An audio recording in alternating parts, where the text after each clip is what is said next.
Hey everyone, this week's topic is going to be about the propaganda model.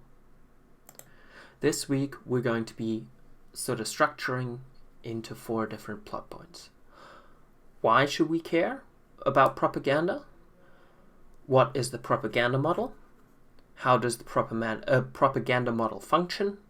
And where can we see it in action in our day-to-day lives? Starting off with why. I see a lot of implicit trust in the Western world in the media. And I think that's wrong and it should be questioned more. One reason we should learn about propaganda. Another reason is that there are a lot of unseen effects that I'm hoping by the end of the video we'll be able to recognize better. And thirdly, with the increase of technology and with the consolidation of media companies, propaganda is growing and it's hitting us harder, so we should learn about it now to be able to spot it. What is propaganda? And this is really the boilerplate definition I copied off some website. Propaganda is the dissemination of information, facts, arguments, rumors, half-truths, or lies to influence public opinion. Basically, it's anything that you can use to influence public opinion. And as such, it isn't necessarily a bad thing. For instance, you could influence public opinion for loss of fat, for instance, or living a healthier life. But here's where the propaganda model comes in.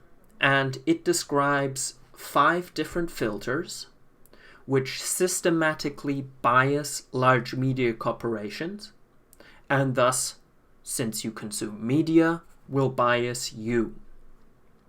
The model seeks to explain how populations are manipulated into agreeing with economic, social, and political policies, examples of which we'll see. This is how the powerful exert power. This is how they rile you up against other groups. But let's first get into the filters. Now, the first filter is who owns these companies. Now, and for this, it's really important to realize that media empires are businesses, which are profit-seeking and growth-seeking. And sometimes media has conflicts of interests where money versus ethics is a question. And the media company that chooses ethics will be less competitive and thus have a decreased chance of survival. So, surviving media is generally fundamentally biased. Further on, ownership is decreasing. So here you can see really the survivorship bias to a certain degree. There's 12 large oligopolies, media empires in today's world. And this is down from over 200 in the 20th century. Now, we'll see an example of how owners can use their influence on their media. Hi, I'm Fox San Antonio's Jessica Headley. And I'm Ryan Wolf. Our greatest responsibility is to serve our Treasure Valley communities, the El Paso, Las Cruces communities, Eastern Iowa communities, Mid-Michigan communities. We are extremely proud of the quality, balanced journalism that CBS 4 News produces. But we are concerned about the trouble and trend of irresponsible, one-sided news stories plaguing our country. The sharing of biased and false news has become all too common on social media. More alarming, some media outlets publish these same fake stories without checking facts first. The sharing of biased and false news has become all too common on social media. More alarming, some media outlets publish stories simply aren't true without checking facts first. Unfortunately, some members of the media use their platforms to push their own personal bias and agenda to control exactly what people think, and this is extremely dangerous to our democracy. You know what? And I do really agree. That is really, really dangerous to our democracy, because you now have massive media conglomerates telling small guys what they need to peddle to their audience. This is an example of what ownership bias would look like. Yep. The next of the 5 filters is advertising. Again, this is about survivorship of these media companies, how well they survive. Media needs advertising to cover production costs. Media who don't advertise can't be competitive. And the advertisers prefer media which don't give them negative reviews. Like, let's say, for instance, I'm Shell and I would like to advertise on CNN. I would prefer CNN not to talk about climate change, for instance. Also, buyers don't like stories conflicting with the buying mood. And this is actually where a lot of the anti-communism rhetoric also came in. Well, we'll see an example of this as well.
Gosh darn it.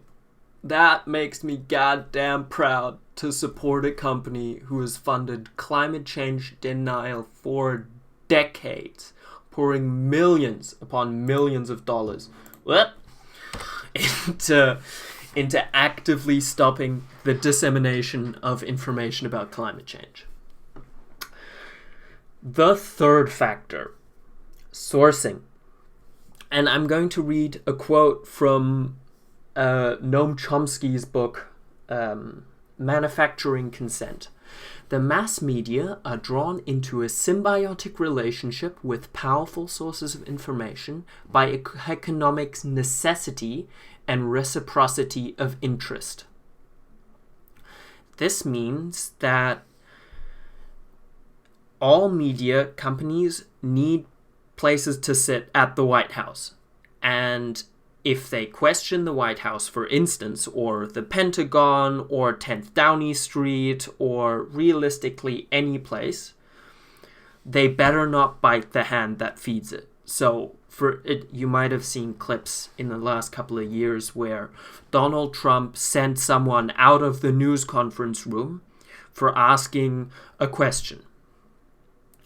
And this is something really, it's an act of power from Donald Trump, because media conglomerates rely on these news sources.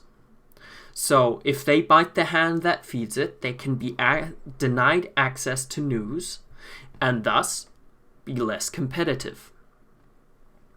And if they don't question it, it very quickly becomes a system where officials have and give the facts, whereas reporters / the media merely reports them, which makes, the officials the purveyors of truth And this is another bias that large media companies face. The next filter, Flack. And this is less about how media companies are biased, but this is how, since we live in this information age, information and public opinion is shaped. What you'll see is that larger think tanks / organizations will discredit, threaten, and sue people whose views they disagree with. Here's an example. GCC, a coalition comprising of fossil fuel companies like Exxon, Texaco, and Ford, partner with very large media conglomerates to attack the credibility of climate scientists and scare stories about global warming, which basically means that they've been actively being counterproductive to climate information. Yeah, which seems non-ideal. Here, this isn't related to that example, but here's an example of Flack. Welcome to Hannity tonight. Yes, we are live from the swamp, the sewer that is Washington, D.C. Tonight, I can report the sky is absolutely falling. We are all doomed. The end is near. The apocalypse is imminent, and you're going to all die, all of you, in the next 48 hours, and it's all President Trump's fault. Or at least that's what the media mob and the Democratic Extreme Radical Socialist Party would like you to think. They are now sadly politicizing and actually weaponizing an infectious disease in what is basically just the latest effort to bludgeon President Trump. Now, many on the left are now all but rooting for Corona to wreak havoc in the United States. Why? To score cheap, repulsive political points. Wow, those Democrats are terrible people. And that was a very active example of Flack. Fox News does not like those Democrats, so they're discrediting them. And lastly, this is one of the most important filters, which comes very much from the top down. If people are frightened, they will accept authority. Using fear makes for great stories for the media, which means they're making more money, and it passes legislation. And two examples of this that are coming out of America a little bit. This is semi-America centrist, but I assure you this happens in the Netherlands very similarly to it happening in America, is anti-communism and Islamophobia. And I'll show you an example of how a little bit of fear-mongering works here. The enemies who attacked us on September the 11th, 2001 want to bring further destruction to our country. One of the lessons of September the 11th is what happens overseas matters to the security of the United States of America. To fight the extremists and radicals where they live so we don't have to face them where we live. They won't leave us alone. They will follow us to the United States of America. The consequences of failure in Iraq would be death and destruction in the Middle East and here in America. We'll continue to do the hard work necessary to help change the conditions that caused 19 young men to get on airplanes to come and kill thousands of our citizens on September the 11th.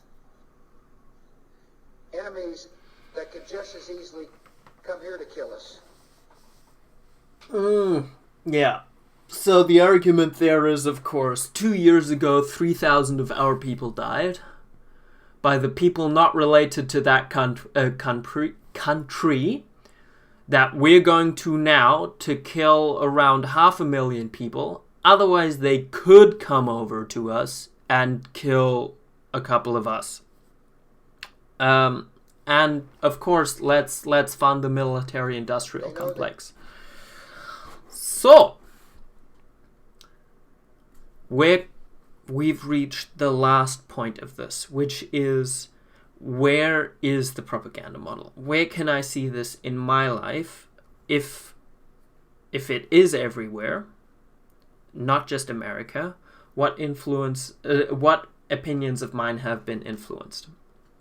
Now, and I can mainly speak for me here, so I'll give examples for me. Firstly, Islamic terrorism. In Europe, roughly 9.3 people die per year from Islamic terrorism. That is an absolute minority comparatively to realistically any other cause of death. And yet, I've been on planes, on public transport, any crowded place, any subway, I think about, okay, where would the bomb be? And I have looked at people with turbans, and thought, those are perpetrators of something, which is completely arbitrary. Yeah.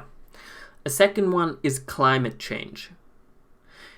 Climate change has been known about since the 1980s and suppressed and discredited radically by fossil fuel companies. And now we're in a situation where in the next 10 years, until 2030, we need to halve our emissions. So what filters are at play here? In Islamic terrorism, you have the big one, fear. You also have Flack, where people have been discredited for not believing in Islamic terrorism. Thirdly, sourcing. As you saw before, that's the President of the United States creating fear. And that is the interaction point for the media. The media needs to be there. They need to report on that. Otherwise, they are not competitive. And thirdly, owners.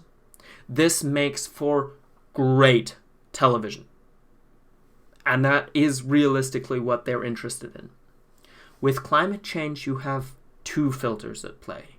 You have Flack, which we saw, like the ExxonMobil GCC group discrediting climate scientists, and then advertising. Another thing that we saw, which is basically the greenwashing that we see today, where companies go, yeah, we're an American brand or we're a Dutch brand just trying to do right by our country. We're creating jobs. We're creating energy, not so much about, the fossil fuels about that they create. Now, two more, and then we'll sum up. This is a really interesting one, this diamond scarcity. Diamonds are forever is an advertising slogan by a company called De Beers, which made the demand for diamonds. If you want a diamond in your anniversary ring, I don't know what you guys buy diamonds for. I don't, personally. That's a want created by De Beers. And next, the invasion of Iraq. This was from false data by the CIA, peddled by the USA, and resulted in 650,000 deaths. And again, we look at the filters that are at play here. Advertising is a really important one, because media companies don't want to make themselves unadvertisable. So they will continue peddling stuff further. The invasion of Iraq, again, it was from the White House that information came. So you're immediately believing that the officials have the facts. You have fear, that's another filter, and the owners. Again, this makes for great television. So, you shouldn't get in touch with us because A, it's only me, and I just left that in the slide by mistake. So the summary for this week is: the mass media system is pushed towards peddling propaganda, including in the West. And this will, the thing is, the priority will be different in, let's say, China or North Korea. Not that those are necessarily the same place. They'll have more ownership or more sourcing problems. And there exists 5 filters that reinforce this, which are ownership, advertising, sourcing, flack, and fear. Thank you very much for watching. I wish you a wonderful day.